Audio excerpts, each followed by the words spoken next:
Hello and welcome back to our channel. So today in this video we will be discussing about how you can change password in your Wise account. So without wasting much of our time, let's get straight into our video. So first and foremost, all you need to do is simply tap open your Wise app.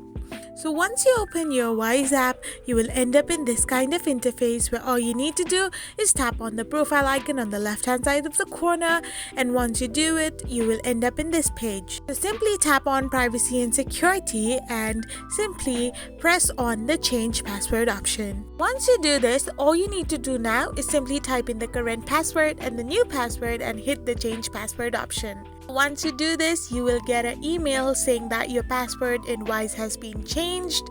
So following these prompts on screen, you can simply change your password in your Wise account.